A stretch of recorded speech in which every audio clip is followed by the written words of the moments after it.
فکر کن توی دنیایی زندگی میکنی که همه چیز به طور مساوی بین مردم تقسیم میشه.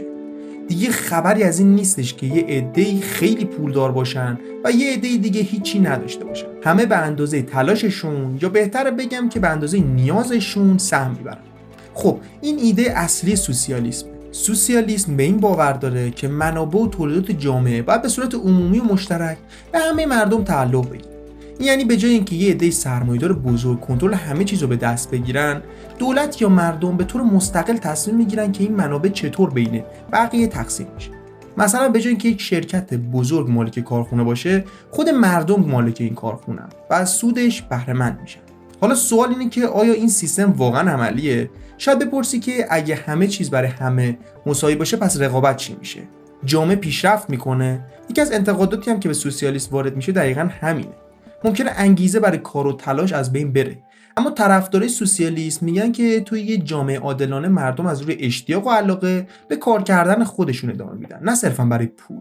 قبل از اینکه بریم سراغ ویدیوی سوسیالیسم، حتما ویدیو رو لایک کنید، سابسکرایب کنید و برامون کامنت بذارید. برای دیدن ویدیوهای بیشتر میتونید وارد کانال بشید و ویدیوهای مختلفی رو ما در رابطه با فلسفه و نظام‌های سیاسی مختلف ساختیم و همینطور تاریخ رو هم کاور کردیم. اگر دوست داشتید به اونها هم سر بزنید. بریم سراغ ادامه.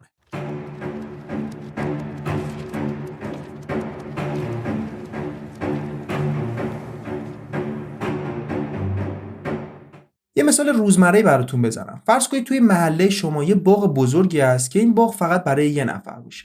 اون شخص ممکنه همه میوه‌ها رو برای خودش برداره و دیگه به کسی دیگه نده. اما اگر این باغ به همه متعلق باشه، هر کسی به اندازه نیازش از میوه استفاده میکنه و حتی به همدیگه هم همکاری میکنن تا باغ بهتر و پربارتر بشه. سوسیالیسم میگه که اقتصاد و منابع مثل همین باغن، باید به همه برسه. اینم باید در نظر بگیریم که سوسیالیسم انواع مختلفی داره.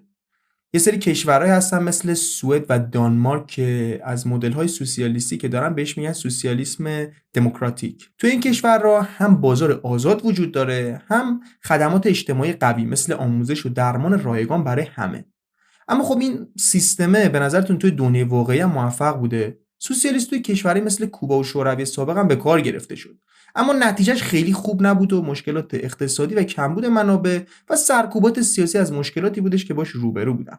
اما خب نمیشه این مشکلات رو بندازیم پای سوسیالیست بودنشون، چون عوامل دیگه هم مثل تحریم ها و جنگ های داخلی هم تاثیر داشتن توش. حالا به نظر شما آیا این سوسیالیسم میتونه توی دنیای امروزی و با پیچیدگی‌های اقتصادی جامعه فعلی کار کنه؟ اینجا جاییه که نظرها شاید متفاوت بشه. عده‌ای معتقدن که سوسیالیسم راه حل بهتری برای عدالت اقتصادیه، در حالی که مخالفاش میگن که آزادی‌های فردی و پیشرفت‌های اقتصادی توی سیستم‌های آزادتر مثل سرمایه‌داری بیشتره. بیایید کمی بیشتر به تفاوت‌های سوسیالیسم و سرمایه‌داری بپردازیم. توی سیستم سرمایه‌داری همه چیز بر اساس عرضه و تقاضاه. در واقع سرمایه‌داری به رقابت آزاد و ایجاد انگیزه از طریق سود شخصی تکیه میکنه. مثالش هم خیلی ساده است. تو اگه رستوران باز کنی و غذای خوبی ارائه بدی، میتونی مشتری بیشتری جذب کنی و سودت رو بیشتر بکنی. اما توی سوسیالیسم هدف اصلی سود شخصی نیست. هدف برابری اقتصادی و تامین نیازهای اساسی همه مردم. اما یه چالش دیگه هم که وجود داره اینه که آیا سوسیالیسم میتونه نوآوری و پیشرفت رو حفظ بکنه؟ تو سرمایه‌داری یکی از دلیل اصلیش اون نوآوری توی رقابت کردنه که شرکت‌ها تلاش میکنن محصولات بهتری تولید بکنن تا مشتری بیشتری به دست بیارن و توش بهتر باشن. اما توی سوسیالیسم همه به یه اندازه سود میبرن. آیا انگیزه برای نوآوری هنوز میمونه؟ خب برخی معتقدن بله، چون در نهایت نوآوری و پیشرفت هم به نفع کل جامعه است و حتی ممکنه مردم از روی حس مسئولیت پذیری و همبستگی اجتماعیشون بیشتر تلاش بکنن. یه نکته جذاب دیگه اینه که توی سوسیالیسم مفهوم مالکیت خصوصی خیلی محدودتره.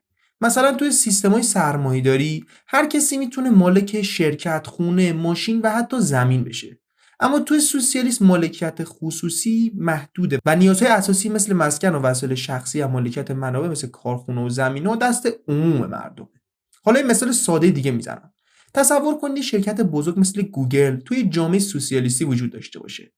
توی سرمایه‌داری این شرکت که صاحبانش سود عظیمی رو تولید میکنن، ولی خب توی سوسیالیسم این سود به جای اینکه فقط به جیب چند تا افراد بره، بین همه کارکنان و حتی توی جامعه توزیع میشه.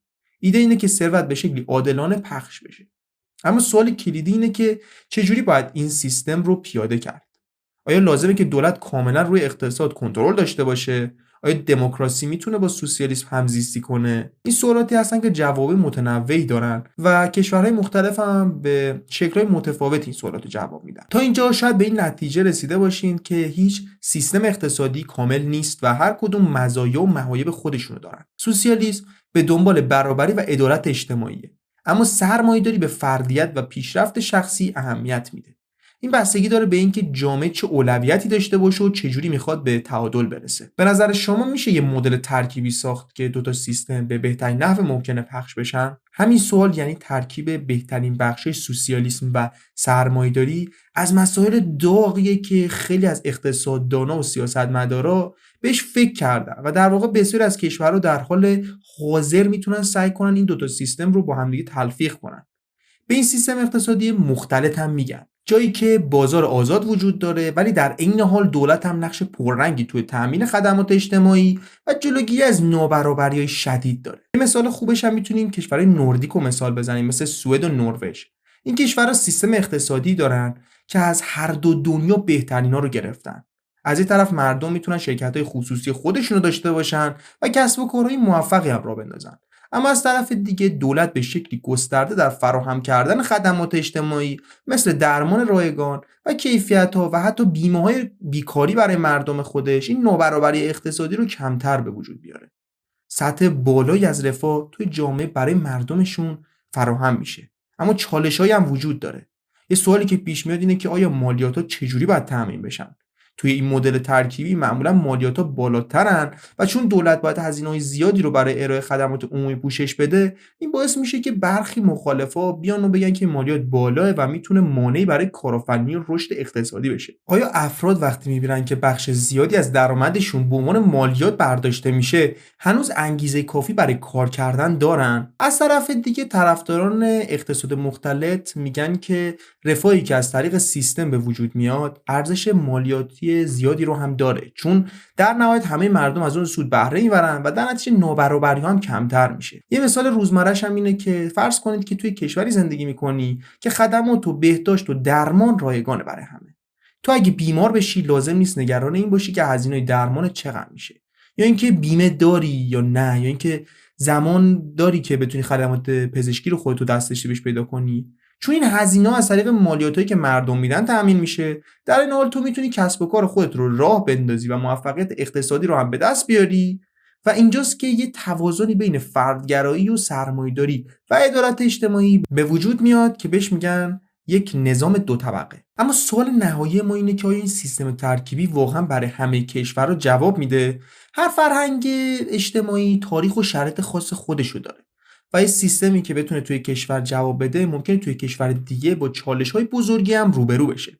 برای مثال توی کشورهایی که دولت‌ها به طور مؤثر نمیتونن مدیریت منابع رو انجام بدن یا با فساد گسترده‌ای روبروان، اجرای سیستم سوسیالیستی یا حتی مدل‌های ترکیبیش هم میتونه مشکلات بزرگتری منجر بشه.